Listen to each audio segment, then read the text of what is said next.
প্রতিষ্ঠানের দাদক সদস্য এবং বিভিন্ন এলাকাতে আগত মেহমানবৃন্দ সকলকে আমার সালাম আলাইকুম রহমতুল্লাহ।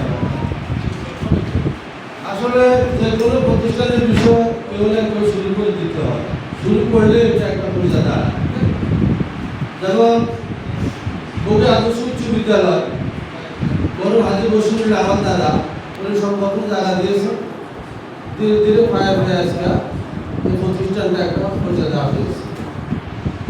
আমাদের ডুবু ইসলামের দাখিল মাদ্রাসা এবং নুরানি মাদ্রাসা, হাফিজি মাদ্রাসা, আমাদের এখানে সর্বপ্রথম ছিল হাফিজি মাদ্রাসা। মাদ্রাসায় আমরা সকালে মুক্ত করতাম নবীন সাহেবের কাছে।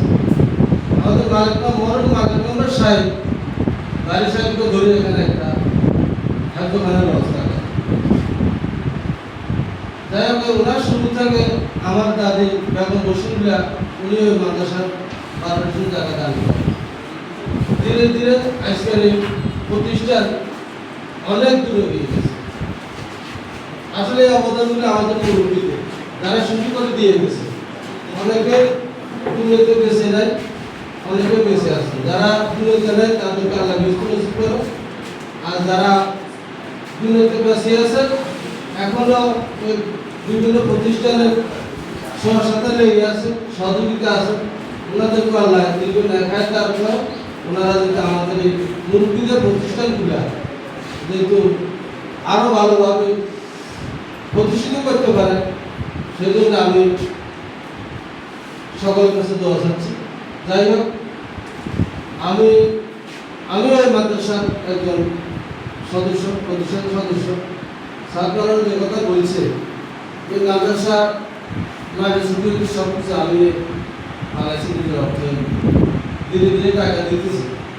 আজকে প্রায় 10 বছর উপরে আমার এখন প্রায় 3.5 লক্ষ টাকা দিচ্ছি না। তার মাদ্রাসার বিভিন্ন দুঃসময় মাদ্রাসা সাজাতে কষ্ট হয়, মাদ্রাসা সিকিউরিটির কষ্ট হয়, নিজেকে এটার সাথে জড়িত আছে, সেই জন্য মিলে সাবসিডি করতে পারছি।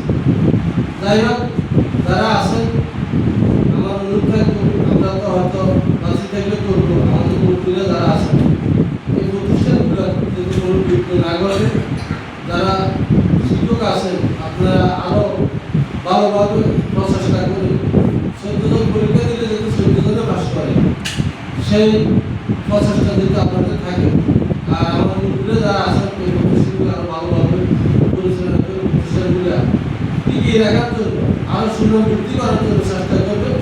এগুলি আমি আমার বক্তব্য শেষ করলাম।